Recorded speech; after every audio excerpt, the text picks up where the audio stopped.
like the whole month is themed as love. Last month, we actually did a community service project. We made these cute little Valentine cards for the elderly. So we're going to be dropping this at a nursing home this next week. But I wanted to share a couple of these with you because I thought they were just so cute.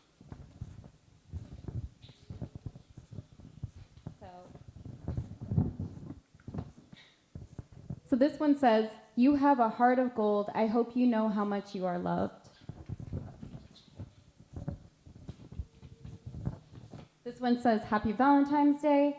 This letter is for you to realize how special you are. I hope this Valentine's Day brings you love, peace, comfort, and a reminder that you are not alone."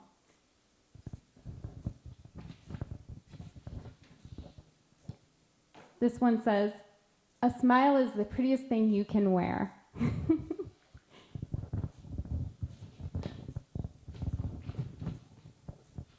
This one says, Are you made of Are you made of copper and titanium because you're cute?"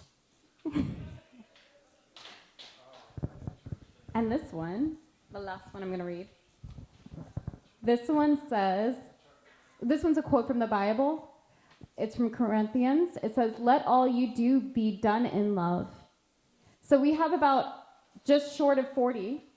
The students made them last month, so we're going to be dropping them off and hopefully making some really people that maybe need some love in their lives right now get that love, because this month is about love. And this month we have so many holy days and holidays, and all of them actually, all those holidays and holy days are actually about love, right? It was about God, on God's day, it's like God was longing for that love, and he had to create us to get that love, and so every holiday and holy day and holy day is all about love this month. So it's pretty cool. And then talking about love, I made a couple of these packets up. I put a mug and a book, and these are for new members. So we have a shelf full of, if you get a new membership sign up, you could get our own mug, a little card and a book. We had a lot of the True Fathers books left over, so we're using those up, and any other kind of books that we have laying around. So it's just a cute little new membership basket. And now, talking about love, there's a really cute couple that is newly in our community, that they're going to be going to the next blessing, I believe, yes. So I want to walk them up. I worked with them, so I'm pretty proud of myself, because it was a lot of work, and I'm very, very happy that it worked out, because they look amazing and perfect together. So I want to welcome up Matt and Mika, and we also have a little gift for them.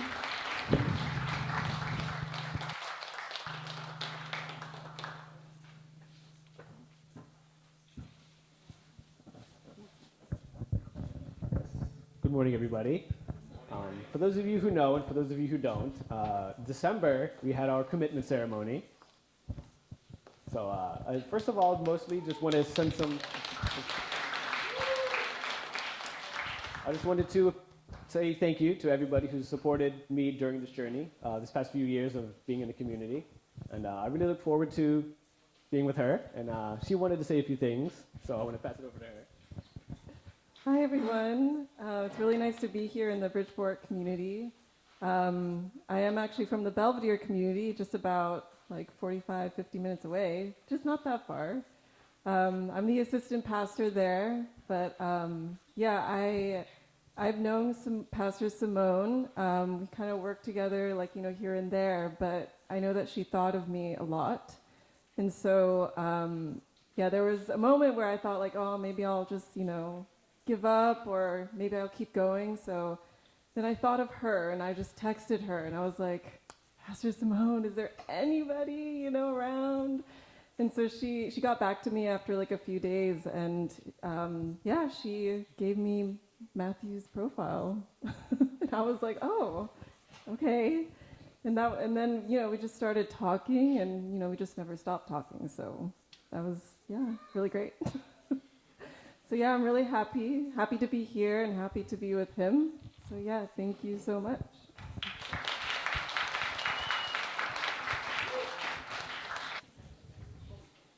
So today I wanted to talk about trusting God. With recent events, I know like a lot of I'm transitioning into a new role. It's more of a business role, but it's a church business role. It's inside the New York Hotel. It's the commercial side, and it's basically, 80% of the funds actually from the U.S. movement actually comes from the New York Hotel. So it is really important because even though I'm not going to be playing the part of pastor of Connecticut, I'm actually kind of helping fund all the churches across America. So in a way, it is a very important space for me.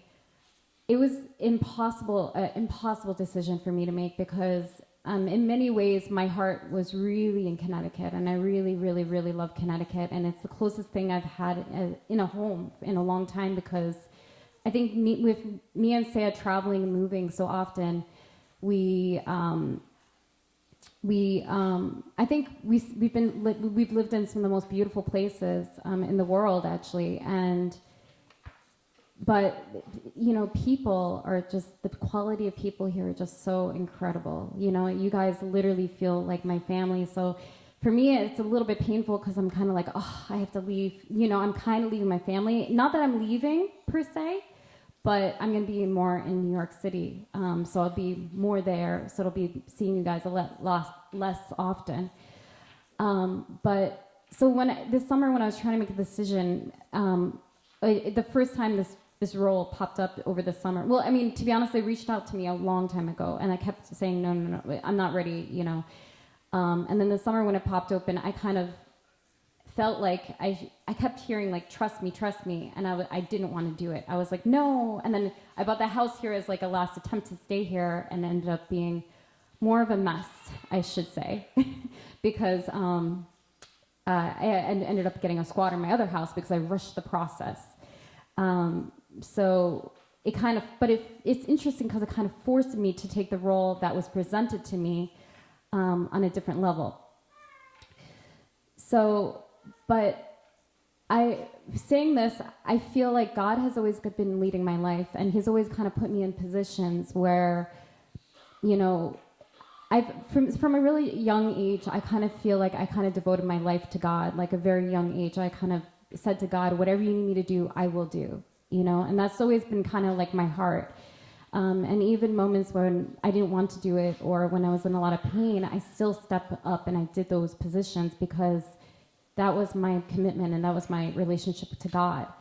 And God has put many different people in different places in my life, and He's opened so many doors that I didn't know how to open, and He's also closed so many doors that I didn't necessarily want closed.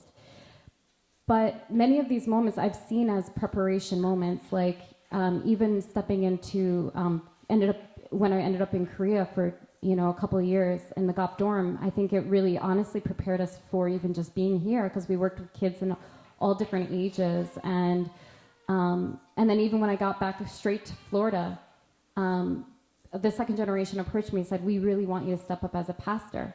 And I was like, oh, no, I'm not going to do that. And I ended up going to sleep, and I ended up having these 4 nights of dreams and these dreams were like slow paced, and literally in my dream I was giving a sermon, and my dream could not stop until the sermon was done. And I had 4 nights consistently of this dream, and then it was like I woke up and it was Sunday morning. And I was like, oh gosh, God, don't do this to me. I don't want to take this position. But then I was like, okay, if I get up, when they call me up today, how I feel based on when I get on stage, I'll decide. So then I ended up getting on stage, and immediately I just felt like God's presence, and I felt it flowing through me, and just kind of, so then after that position where I got up and I just felt God's presence, I was like, I got to do this. And then I took the position for 2.5 years, and then I ended up back in Long Island, and then I was in Long Island and as a real estate agent, and all of a sudden I started feeling voices, come back. And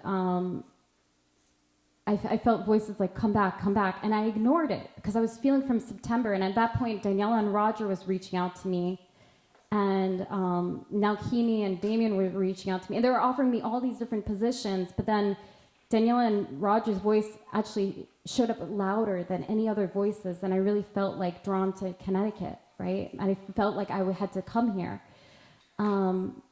And even necessarily, originally, I didn't want to come. I had a very fancy job. I had a fancy lifestyle. I was hanging out in $20 million mansions, actually, before I came here.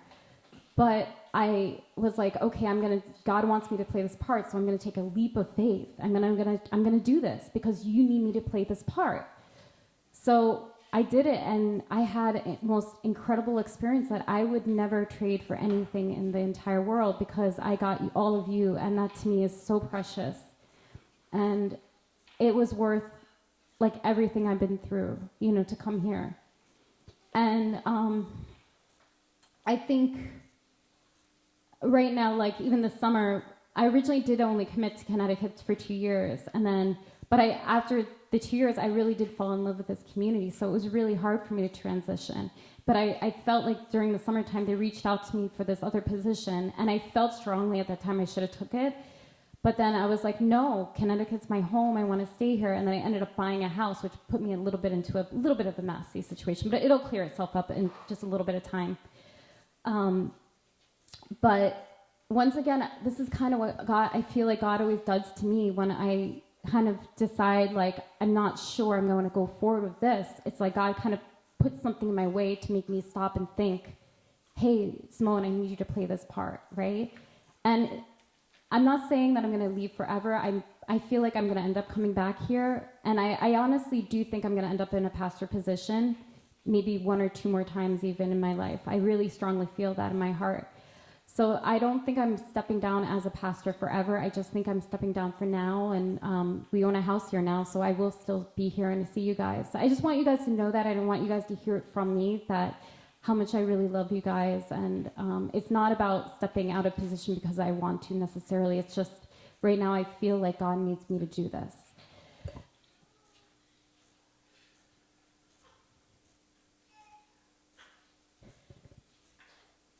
But I just want to point out that often, we want God to explain the plan before we obey the plan, but most of the time, God only shows us the meaning of something after we walk through that situation.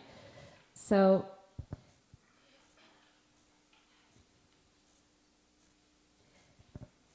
I wanted to talk a little bit about how our organization, it's a dream, and our vision is a goal, and the struggles we face are not actually the vision. I want to kind of separate that in your mind, that our organization is this massive dream that we're trying to create, and the goals and the vision, but that's not necessarily the struggles that we face. Our struggles actually come from us and independently, and human beings, we actually carry wounds from leaders who are still growing, and from people who come from very different backgrounds. Every one of us has been shaped differently and have gone through different things.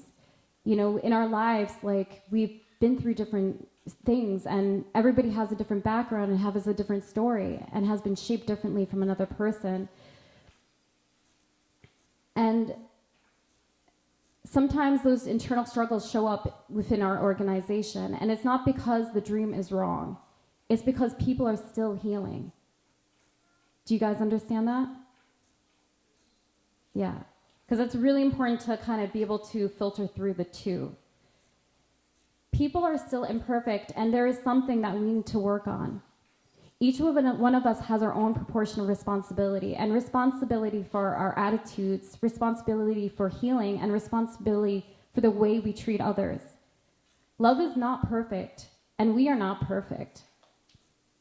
We're trying to become perfect, and we're trying to work towards that goal, but we're not there yet. Love is about having courage and not bringing our guilt, our pain, and our insecurities and our anger before God and but it's about bringing all that to God and saying, change me, grow me, and heal me. True love means overcoming ourselves for the sake of something greater. not protecting our wounds, not excusing our bad habits, and not hiding our struggles, but offering them to God. Some of the times, like when myself, I'm struggling or going through something, or I feel like this little, like a tension in my energy where I'm like, ooh, this doesn't feel right, or I'm going through something, or, I tend to like to go to the beach, and I like to maybe go for a jog or walk on the beach, and I like to sit there, and I like to meditate, and I like to pray, and when there's nobody around, sometimes I'll talk out loud, and I'll scream, I'll scream, and I'll talk to God. But that actually can be really healing and releasing, because you're offering all that up to God. And you may find answers. Many times I've found answers, like answers come to me just by speaking out loud and reporting to God. And beyond that, sometimes just by offering up, He clears something up or heals something within you. I want to talk about Mother's heart and the vision right now, because I know Mother is in such a crazy situation right now, and it's kind of even painful to think about it, but I want to talk about this a little bit right now. So true mother, her heart reflects God's heart, does it not? Right? True mother and true father, they're masculine and the feminine, and together they really reflect God. God's dream is for a better world, and God's hope is to heal families, and God's desire for humanity is to learn about how to love. And love is so important and so precious.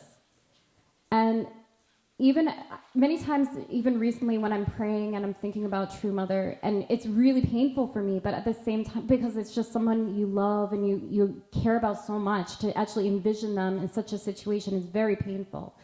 But at the same time, if I put myself in her place, the most important thing to me is my legacy. If I was true mother and I was in her current situation, I would really be thinking about, I hope my kids are doing well, which is also you guys. You guys are her kids. I would think about, I hope they're doing well, and I hope they're having a good life, and I hope that they are succeeding and they're going forward and they're continuing. Like, I wouldn't want anybody to overly be dragged down or be in too much pain to the point that they cannot continue, because that's not the way. I would want my vision to be bigger and brighter, and I would want my legacy to go forward and move forward and become the biggest, greatest legacy out there, because literally this is why she is doing it. This is why she's in that situation. So it's like, to keep her legacy alive is one of the most important things. So true mother's heart reflects God's heart, which is God's dream for a better world, God's hope to heal families, and God's desire for humanity to learn how to love. To support true mother's heart means that we not only speak about her vision, we have to live it, we have to protect it, we have to carry it, and we have to become her vision. Keeping her vision alive is not how we honor her heart. And honoring her heart is not how we touch God's heart. Oh, sorry. Honoring her heart is how we touch God's heart. So I actually do want to redefine success to you. There's a couple of questions. We're not going to have time for it, but I have a couple of questions I want you guys to think about. If you guys can just think about this in your mind at your table. We probably can't discuss it today, but... So I want to redefine success to you, because in today's world, in today's society, success is shown by recognition, results, and comfort. But in heaven, it's not quite that way. Heaven defines success as by heart. If to our last breath we are trying to love better, if we're trying to heal, and if we're trying to make the world a better place to our last breath, that is success, is it not? And at that point, our life becomes successful.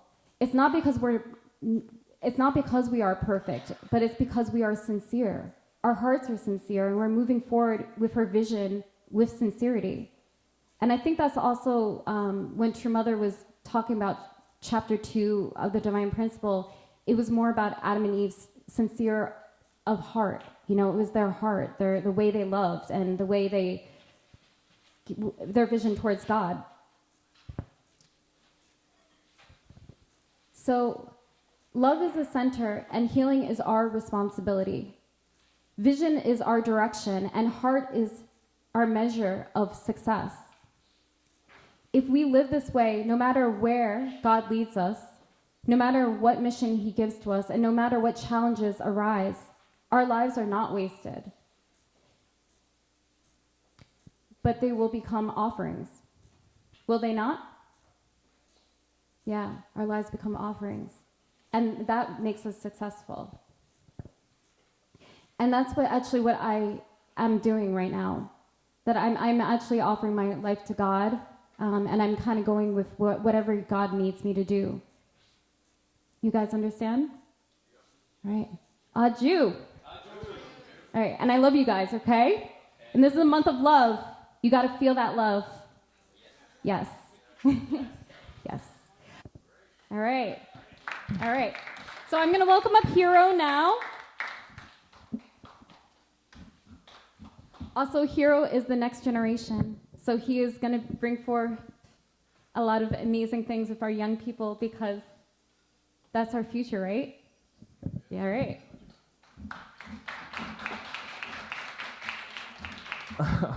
And last month, we hosted a winter workshop, 3 nights and 4 days, for middle schoolers and high schoolers, and had the chance of being co-directors with Hosanna Nitro. We have a workshop t-shirt. The theme was called Legends in the Making. This was created by Hosanna Nitro, very cool design. True parents on the back. This is something you can wear to school, right? Right, guys? But yeah, our theme was Legends in the Making. So it was split into 3 days, and every day had a different theme. And the first day was understanding what it means to be a blessed child. So learning about God, your parents, and owning their faith.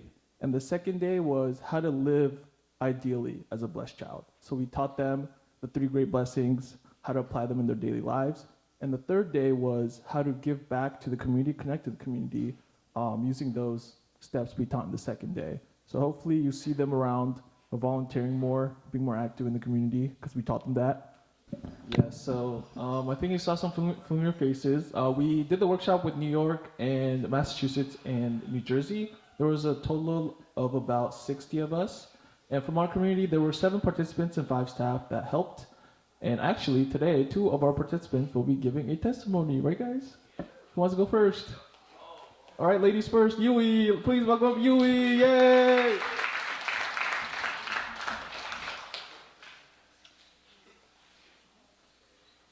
All right, I'll be giving a testimony about my experience at Winter Workshop. All right. Yeah. So the first things, I made new friends, memories, and learned more about your parents and believing in God through my own experiences.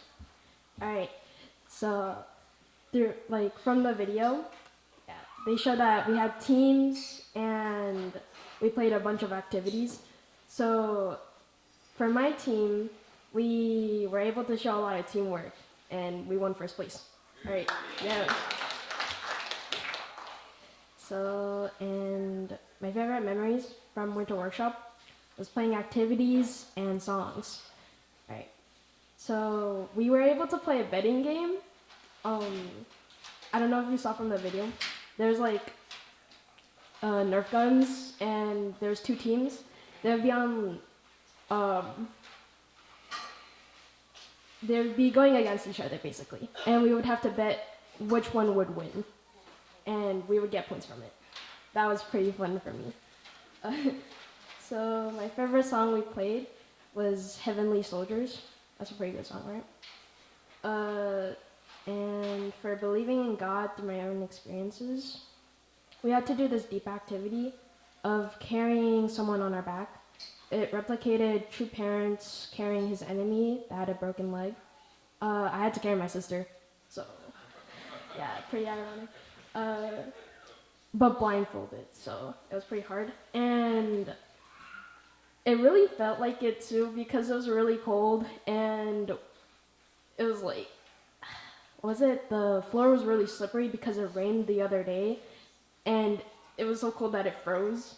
So it was pretty hard. And while I was doing it, I was thinking like, oh, I want to give up. This is really hard because carrying someone on our back while having like puffy jackets. You guys know how like puffy jackets are like really hard to carry with someone on? Yeah, that was yeah, but someone like in the distance was saying like that God was with me and to persevere, and that really stuck with me because I felt like giving up, right? And that's when I thought, oh, true parents or like true father probably felt like this while he was carrying someone on their back and had to keep going for his enemy, for the sake of his enemy. And I felt at that moment that I had to keep going, and we weren't able to like know when to stop, so I just kept on believing. And oh yeah, we had someone that guided us while we were blindfolded, and we weren't able to know when to stop. So I just kept going, and then just thinking about God and true parents cheering me on and keep going. And that's how I learned that even through my hardships, God is still with me. And yeah, that's pretty much it. Thank you. What a great testimony. I did not tell them what to say, so these are very genuine, all right? So next up, please welcome up Hiroto.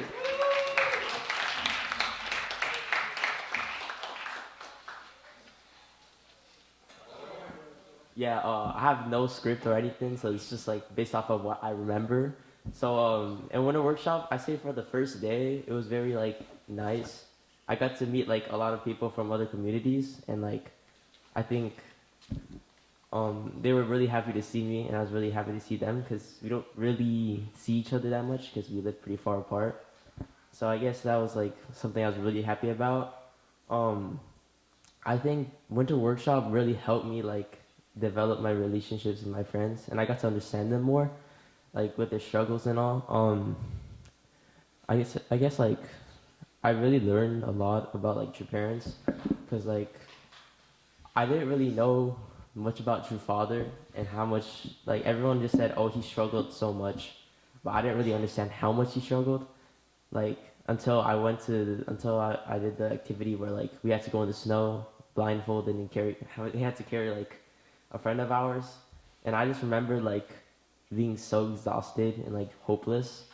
Like although I had like my friends for like encouragement, it's like I still really was hopeless. And I guess like in that moment I really realized like we're only walking like 2 miles or maybe even a mile, and true father had to walk like 500 or 600 miles just doing this, and in like worse conditions too, as he was like a child or something. But yeah, that's like something I really learned from Winter Workshop. I say like the lectures were really, really good because like Denthu was there. If any of you guys know Denthu, he's a really good man. And then my youth pastor Hiro gave a really good lecture. I still read it in my notebook sometimes, just to like reflect. Yeah, I think my favorite part of Winter Workshop was like definitely like the lectures and activities, because like the lectures, like I was able to like think super clearly, I guess. But yeah, and the activity coordinators, Koji and Takanori, I think, right? They came up with a lot of good activities, and I had a blast with my friends. So that was like a really strong memory I had. I guess, yeah, one of the activities I really liked was like, it was like the main activity where we had to like find our team leader or something. And I saw my team leader. We weren't supposed to know where they were, but I think they sucked at hiding them, so we just found them immediately. So that was actually really fun. But yeah, besides that, I guess like overall the winter workshop this year was like super really good, and I wish to go to it again. Yeah.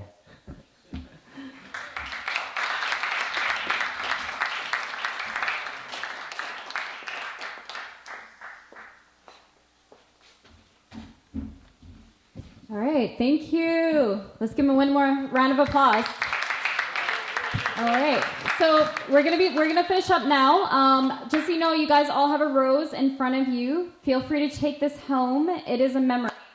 I love flowers, and well, I love nature in general, but flowers, I think it really shows God's beauty because it shows a story, right? It just shows formally, it develops from like a bud and it slowly starts blooming, right? And it just shows God's beauty within a flower. So I wanted to give you an eternal flower for you to bring home so that you can always feel God's love, but also you can see a legacy within every single flower, can you not? Because it's a story.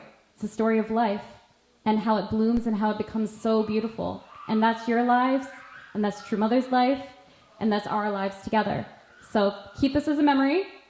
You can put it in your car, in a vase, however, wherever you want to do it. All right, thank you. I'm going to welcome up the band.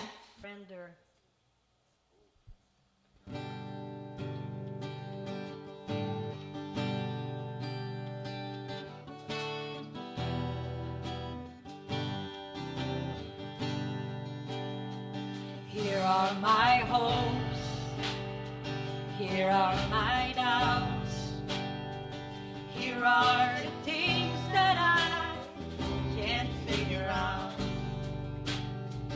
Here are my storms, my crashing seas. Here are the burdens that have brought me to my knees. And I will take you at your unfailing word. More than all I want, I will seek you first. I will bless your name when the night is long. God, you have my surrender.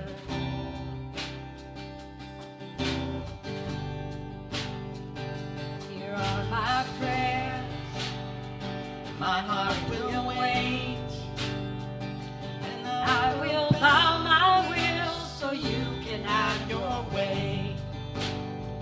Here are the things I cannot do.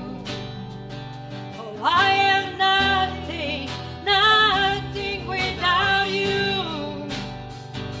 And I will take you at your unfailing word.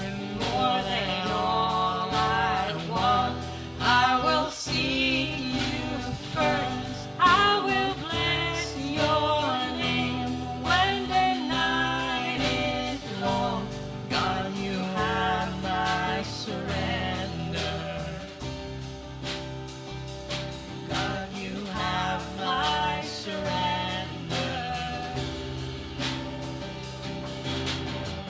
I cast my cares on. I cast my cares on. I cast my cares on you. Yeah. I cast my cares on. I cast my cares on. I cast my cares on you.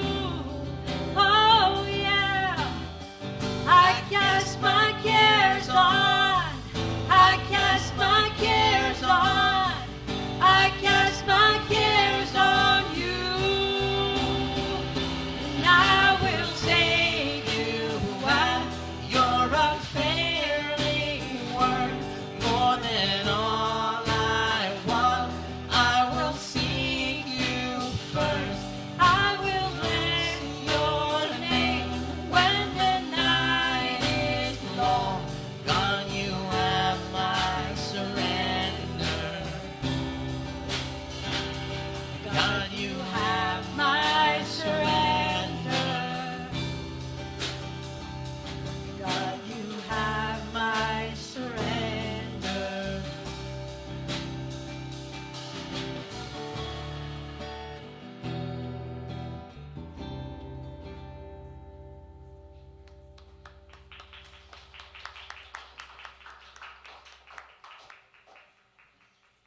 Song of the Garden.